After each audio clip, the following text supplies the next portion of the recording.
Assalamu alaikum, dear students. Hope you are doing well by the grace of Almighty Allah subhanahu wa ta'ala. So, as you know, we are reading types of rainfall, and we have already learned about two types of rainfalls. One is convectional rainfall, and the second is orographic rainfall. So we have already discussed it yesterday. One is convectional rainfall, second one is orographic rainfall,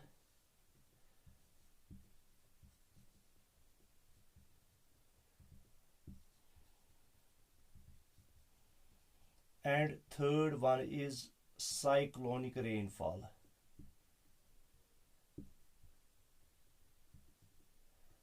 Or it's also called as frontal rainfall. Frontal rainfall. And this orographic rainfall is also called as relief rainfall. Relief rainfall. So these are the three types of rainfalls. One is convectional rainfall, second is orographic rainfall, or it's also called as relief rainfall, and third one is cyclonic rainfall or frontal rainfall. We have already learned these two types in the previous topic. Those who have missed my lecture, those who have missed that lecture, they can refer to my this YouTube channel, Playing with SST. I have already uploaded the video regarding this convectional rainfall and the orographic rainfall or relief rainfall. So then and only when they will go through that previous lecture, when they will understand this convectional rainfall and orographic rainfall, then and only they will be able to understand this convectional cyclonic rainfall or the frontal rainfall. And we also discussed about what is rain. So precipitation that comes down on the earth. So there are various types of precipitations that come down on the earth. There is rain, there is sleet, there is snow, there is hail. Okay, these are the types of precipitations. So when the precipitation is in the form of the liquid, so that precipitation is called as rain. So rainfall, convectional rainfall, orographic or relief rainfall, and cyclonic rainfall. So today we are going to discuss what is cyclonic rainfall or frontal rainfall. So I told you that the cyclonic rainfall, it's also called as frontal rainfall. What is it also called as? Frontal rainfall. So how does this frontal or cyclonic rainfall occur? It's actually it's caused due to the cyclonic activity. तो ये किस वजह से होता है? Cyclonic activity की वजह से होता है। और फिर उसी जो साइक्लोन होता है, साइक्लोन के फ्रंट्स जो है, उसके फ्रंट्स, वहीं से ये बारिश शुरू हो जाती है। होता क्या है असल में बेटा? देखो बेटा, ये लैंड है और ये क्या है? ये ओशन है या कोई भी वाटर बॉडी है। होता क्या है, जो कभी कभी क्या होता है, वार्म एयर जो होता है और कोल्ड एयर, इनके मासेस बन जाते हैं। वार्म एयर का एक मास बन जाता है। सपोज ये वार्म एयर का मास है जो कहां पे बन गया? एक बहुत बड़ा स्ट्रेच बन गया। ये कभी कभी 10 to 20 किलोमीटर तक बड़ा हो सकता है। कितना बड़ा हो सकता है? 10 to 20 किलोमीटर तक बड़ा हो सकता है। तो इसी तरह से एक और एयर मास बनती है जो होती है वार्म। ये होती है वार्म एयर मास और ये होती है कोल्ड एयर मास। क्या होती है? Cold air mass. ठीक है, आया समझ में? तो जब ये वार्म एयर मास और cold air mass, warm air मास जो होती है ये होती है, क्या होती है बेटा? मॉइस्ट होती है, यानी इसमें नमी होती है। और कोल्ड एयर मास जो होती है ये होती है ड्राई। क्या होती है बेटा? ये होती है ड्राई। तो मैंने कहा कभी कभी ये 10 किलोमीटर तक जो है, 10 किलोमीटर तक जो है ये स्ट्रेच कर सकता है, ये दो एयर मासेस। अब ये दो एयर मासेस हैं, ये एक दूसरे के करीब आ जाते हैं। सपोज ये एक एयर मास है और ये एक एयर मास है, ये एक दूसरे के साथ नजदीक आ गए। तो जहां पर ये एक दूसरे के साथ मिलते हैं इसी को हम बेटा कहते हैं फ्रंट। क्या कहते हैं? इसको हम कहते हैं फ्रंट। देखो यहां से वार्म मॉइस्ट एयर मास जो है वो यहां से आई, और यहां से कोल्ड ड्राई एयर मास जो है वो यहां से आई। तो यहां पर इस जगह पर ये दो एयर मासेस जो है एक दूसरे के साथ क्या हो गई? एक दूसरे के साथ ये मिल गई। अब देखो बेटा, जब ये दो एयर मासेस आप मानो ऐसे है, ये है कौन सी? कोल्ड एयर मास, और ये कौन सी है? ये है हॉट एयर मास। अब ये दोनों ऐसे मिल गए, ठीक है, ऐसे मिल गए। जब ये मिल गए तो जहां पर ये मिल गए ये बनाते हैं फ्रंट। क्या बनाते हैं? फ्रंट। अब ये जो कोल्ड साइड वाला, जो ये वाला फ्रंट है, ये कोल्ड फ्रंट कहलाएगा, और ये वाला फ्रंट कहलाएगा वार्म फ्रंट। क्या कहलाएगा? Warm front. याद रखना बेटा, ठीक है? तो पहले मैं इसको एरोप्लेन मोड पे डालता हूं ताकि कोई जो है डिस्टरबेंस ना हो। ठीक है, आया समझ में? तो अब देखो बेटा, ये दो एयर मासेस हैं, ये है कोल्ड एयर मास और ये है हॉट एयर मास या वार्म एयर मास। तो कोल्ड एयर मास जो होती है ये हैवी होती है, क्योंकि ये डेंसर होती है as compare to warm air mass. Warm air mass की डेंसिटी होती है कम, लेस डेंसर, लेस डेंसर। और ये जो होती है कोल्ड एयर मास ये होती है डेंसर। इसका टेम्परेचर होता है हाई। क्या होता है बेटा? इसका टेम्परेचर होता है हाई और इसका टेम्परेचर होता है लो।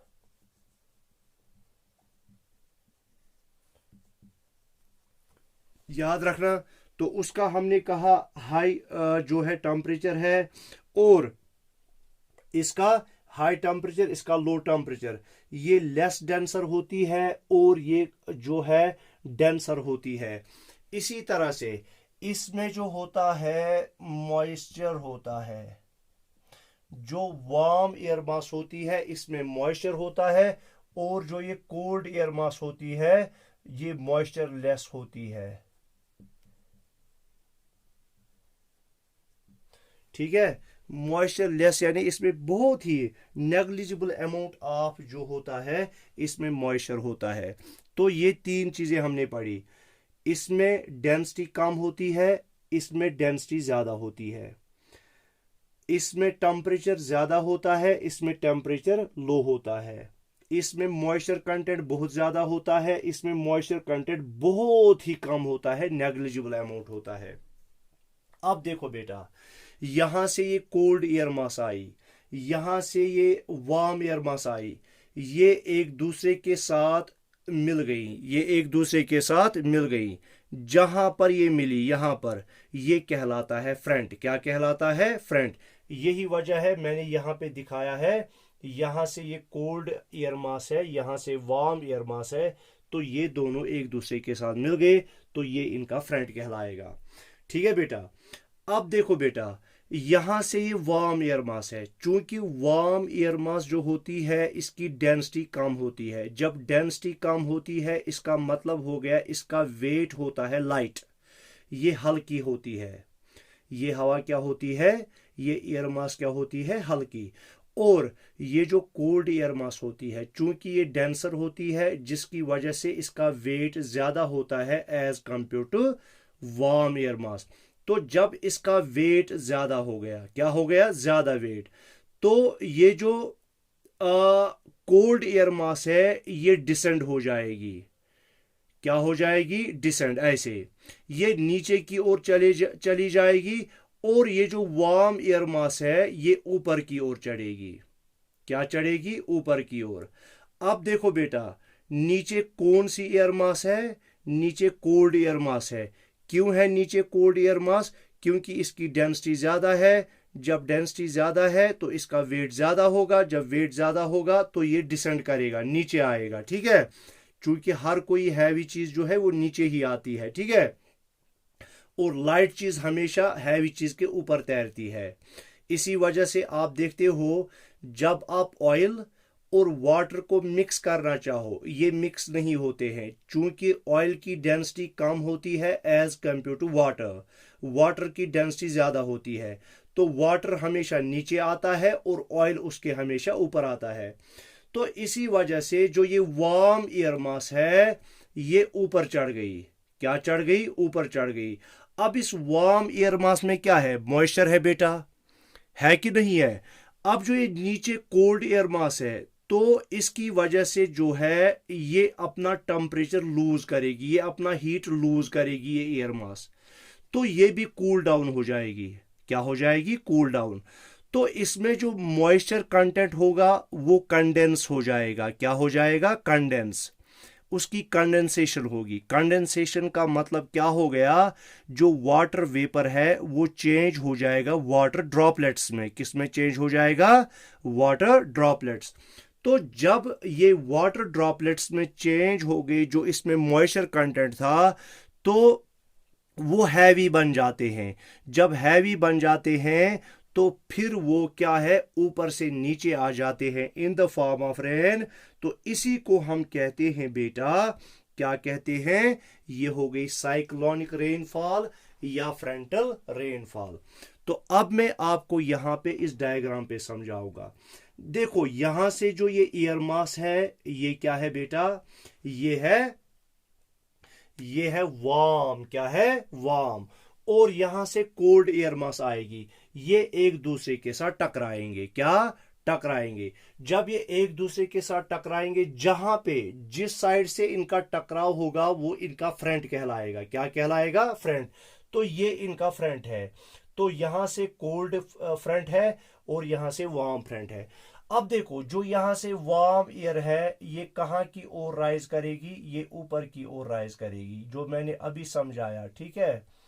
जब इसने ऊपर की ओर राइज किया तो नीचे कौन सी एयर मास आ गई, नीचे जो कोल्ड एयर मास है वो नीचे चली जाएगी, क्योंकि उसका वेट ज्यादा है, तो वो डिसेंड हो जाएगी और ये असेंड हो जाएगी, ठीक है, ठीक है। तो जब ये एसिड हो जाएगी तो इसकी जो ये कोल्डनेस है किसकी, कोल्ड एयर मास की, तो उसकी वजह से ये भी ठंडा हो जाएगा, ये एयर मास भी, वार्म एयर मास भी ठंडा हो जाएगा। जब ये ठंडा होगा तो इसमें जो मॉइस्चर कंटेंट होगा वो चेंज हो जाएगा वाटर ड्रॉपलेट्स में। क्या हो जाएगा, वाटर ड्रॉपलेट्स में। तो इस तरह से जब वाटर ड्रॉपलेट्स, ठीक है, वाटर ड्रॉपलेट्स में चेंज होते रहे, वाटर वेपर्स होते रहे, तो इस तरह से क्लाउड फॉर्मेशन हो जाएगी। क्या हो जाएगी, क्लाउड फॉर्मेशन।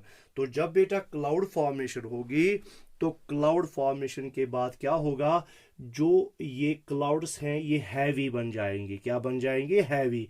जब हैवी बन गए तो फिर जो है ये वाटर ड्रॉपलेट्स जो है, अब ये हवा में जो है अपने आप को होल्ड नहीं कर पाएंगे, तो ये नीचे आ जाएंगे इन द फॉर्म ऑफ रेन। इसी को हम कहते हैं साइक्लोनिक रेनफॉल, या हम इसको कहते हैं फ्रंटल रेनफॉल।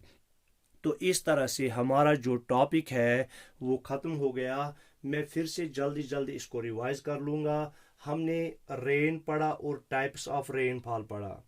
रेन हमने कहा कि जो भी प्रेसिपिटेशन होती है, प्रेसिपिटेशन आ जाती है अर्थ की ओर, जो भी प्रेसिपिटेशन फॉल करती है अर्थ पर मगर लिक्विड फॉर्म में, उसको हम कहते हैं रेन। फिर हमने कहा रेनफॉल तीन टाइप्स की है, एक तो है कन्वेक्शनल रेनफॉल, दूसरी है ओरोग्राफिक रेनफॉल जिसको हम रिलीफ रेनफॉल भी कहते हैं, और साइक्लोनिक रेनफॉल या फ्रंटल रेनफॉल तीसरी टाइप है। आज जो हमने टाइप डिस्कस करनी थी वो थी कौन, साइक्लोनिक रेनफॉल, या इसको हम कहते हैं फ्रंटल रेनफॉल भी। क्या कहते हैं बेटा, फ्रंटल रेनफॉल, ठीक है। तो ये साइक्लोनिक रेनफॉल या फ्रंटल रेनफॉल किस वजह से बनती है, कैसे बनती है। हमने कहा कि कभी कभी जो है दो एयर ब्लॉक्स बन जाते हैं। एक एयर ब्लॉक होता है कोल्ड, जिसको हम कहते हैं कोल्ड एयर मास, और एक होता है वार्म जिसको हम कहते हैं वार्म एयर मास, ठीक है। अब ये कभी कभी ये ब्लॉक्स जो एयर मासेस के बनते हैं, ये ब्लॉक्स जो हैं तकरीबन कभी कभी 10 से 20 किलोमीटर तक जो है स्ट्रेच कर सकते हैं। अब देखो, इस वार्म एयर मास की अपनी खुसूसियात है, अपनी कैरेक्टरिस्टिक्स हैं, और कोल्ड एयर मास की अपनी कैरेक्टरिस्टिक्स हैं। अब वार्म एयर मास की कैरेक्टरिस्टिक्स क्या है। वार्म एयर मास एक तो लेस डेंसर होती है। क्या होती है, लेस डेंसर, यानी इसमें जो मॉलिक्यूल्स होते हैं वो दूर दूर होते हैं। क्या होते हैं, दूर दूर, जिसकी वजह से डेंसिटी इसकी कम हो जाती है, ठीक है। जब डेंसिटी कम हो गई तो कम डेंसिटी की वजह से ये लाइटर बन जाते हैं, ये हल्के हो जाते हैं। क्या हो जाते हैं, हल्के हो जाते हैं, लाइटर बन जाते हैं।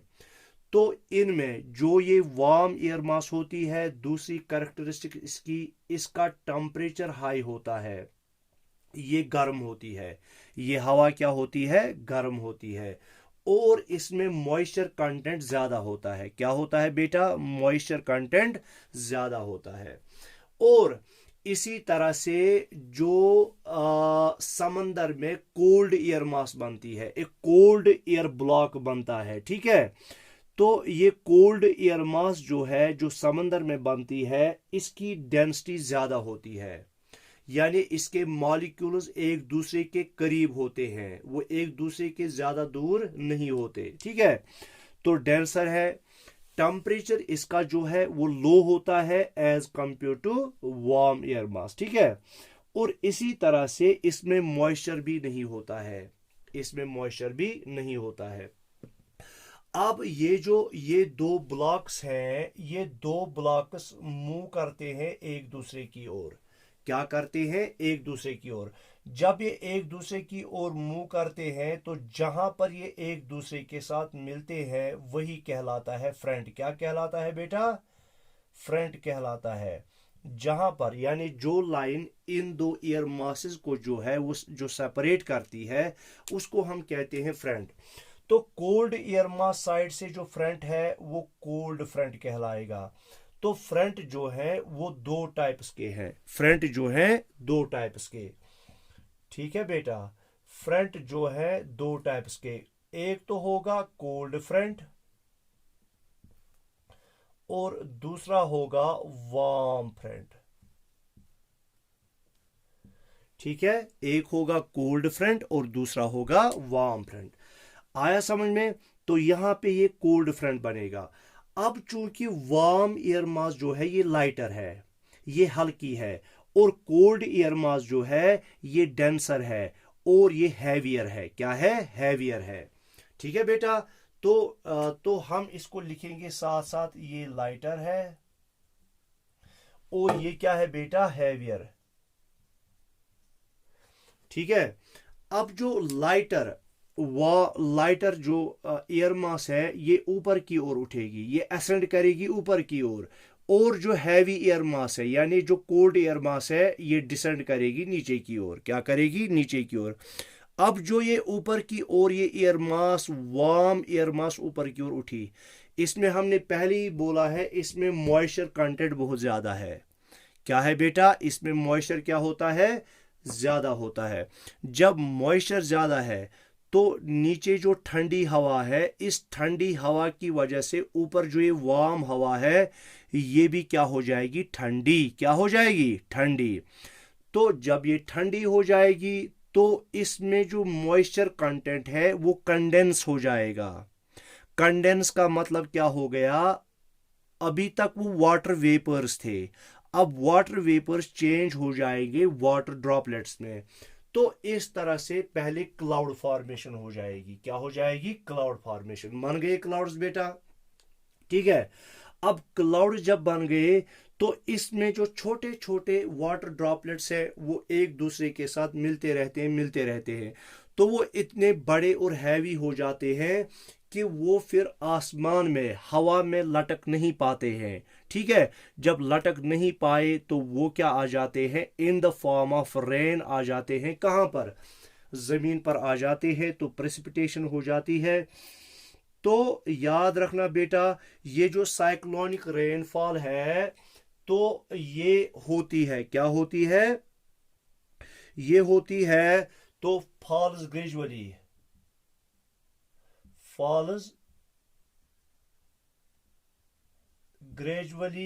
For few hours to few days,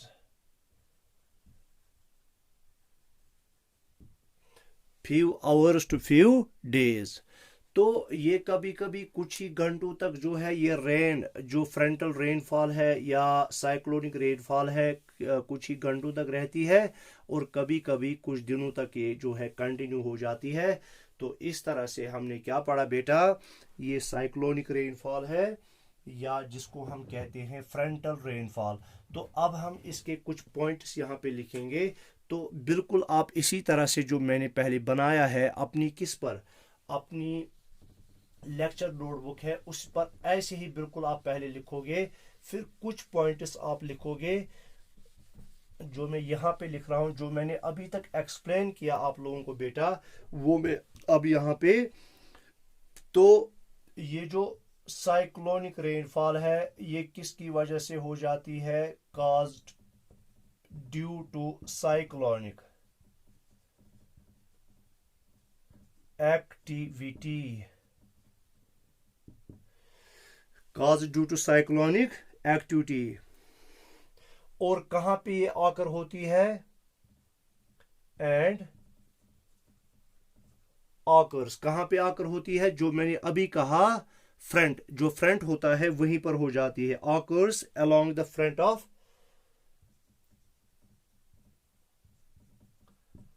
along the front of किसके? साइक्लोन, जो साइक्लोन होता है। ठीक है, तो दूसरा पॉइंट हम लिखेंगे। अब ये रेनफॉल जो है ये हमने कहा साइक्लोनिक एक्टिविटी की वजह से हो जाती है, और हमेशा जो साइक्लोनिक फ्रंट होता है वहां पर ये बारिश हो जाती है, जहां पे वार्म एयर और कोल्ड एयर जो है एक दूसरे के साथ मीट करते हैं, उसको हम कहते हैं साइक्लोनिक फ्रंट। ठीक है, अच्छा, तो जो है यहां पे क्या होता है? टू मासेस ऑफ एयर, जहां पे दो एयर मासेस जो है क्या होती है? ऑफ अनलाइक, जो मैंने अभी कहा, क्या क्या उनमें अनलाइक होता है? डेंसिटी अनलाइक होती है, यानी एक में डेंसिटी ज्यादा और दूसरे में डेंसिटी कम, और इसी तरह से एक में टेम्परेचर ज्यादा दूसरे में टेम्परेचर कम, और एक में मॉइस्चर ज्यादा और दूसरे में मॉइस्चर कम। ठीक है, तो इसी तरह unlike density temperature and unlike density comma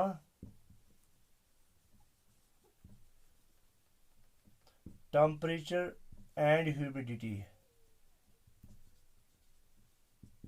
याद रखना, तो इसमें कंफ्यूज मत हो जाना, ह्यूमिडिटी का मतलब मॉइस्चर ही है।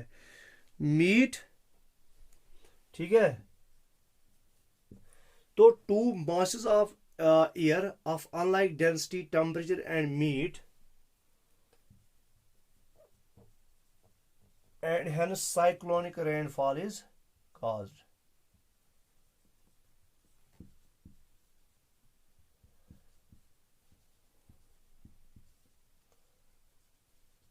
Cyclonic rainfall is caused। ठीक है, अच्छा, तो जो लेयर इनको सेपरेट करती है उस लेयर को हम क्या कहते हैं बेटा? अभी मैंने कहा उसको हम कहते हैं फ्रंट। क्या कहते हैं? Front. The layer that separates them is known as front। उसको हम क्या कहते हैं बेटा? फ्रंट। अब मैंने कहा जो फ्रंट होता है ये एक तो होता है इसमें जो वार्म एयर मास साइड से होता है उसको हम कहते हैं वार्म फ्रंट। क्या कहते हैं? Warm front. और जो कोल्ड एयर मास के साइड से होता है उसको हम कहते हैं cold air front. Cold air front. देखो यहां पे जो वार्म एयर फ्रंट होगा वो ये होगा, वार्म एयर फ्रंट। क्यों होगा ये वार्म एयर फ्रंट? क्योंकि यहां से वार्म मॉइस्ट एयर है। और ये जो होगा ये होगा cold air front. Cold air front. इसको हम कोल्ड एयर फ्रंट क्यों कहेंगे? क्योंकि ये कोल्ड साइड से, और पूरे को हम इकट्ठे बोलते हैं ये फ्रंट है। क्या है? ये क्या है? फ्रंट है। ठीक है, आया समझ में? अच्छा, तो जो इसमें अब ये जो वार्म फ्रंट है क्या है बेटा? वार्म फ्रंट मैं यहां पे दिखाऊंगा, ये आप इसके नीचे लिखोगे।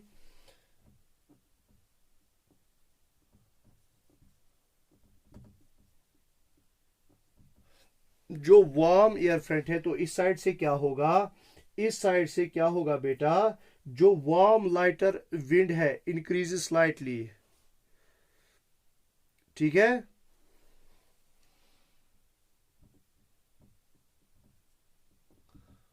Warm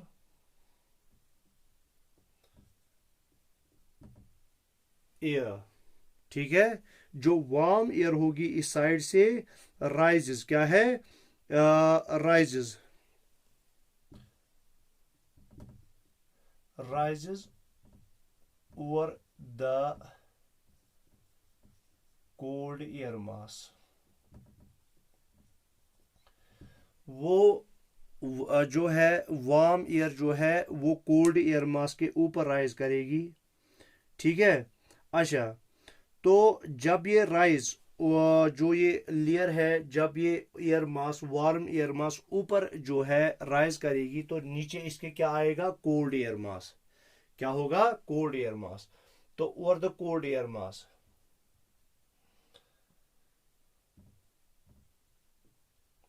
warm air mass cools down. किसकी वजह से?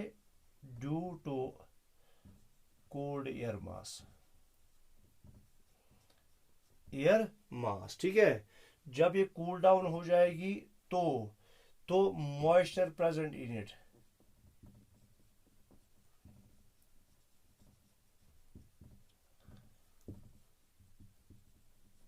Will condense. वो क्या हो जाएगा? वो हो जाएगा कंडेंस। ठीक है, जब ये कंडेंस हो जाएगा, कंडेंस टू फॉर्म क्लाउड्स। जब ये कंडेंस हो जाएगा क्लाउड्स बनने के लिए, फिर क्या हो गया? Then will fall as rain on earth। तो इसी को हम कहते हैं, क्या कहते हैं? इसी को हम कहते हैं साइक्लोनिक रेनफॉल। क्या कहते हैं बेटा? Cyclonic rainfall. तो इस तरह से हमारा ये चैप्टर टॉपिक भी इसी के साथ जो है ख़त्म हो गया, और टॉपिक के साथ साथ इसी तरह हमारा जो है ये चैप्टर भी ख़त्म हो गया। तो इंशाल्लाह कल दोबारा मिलेंगे, तब तक के लिए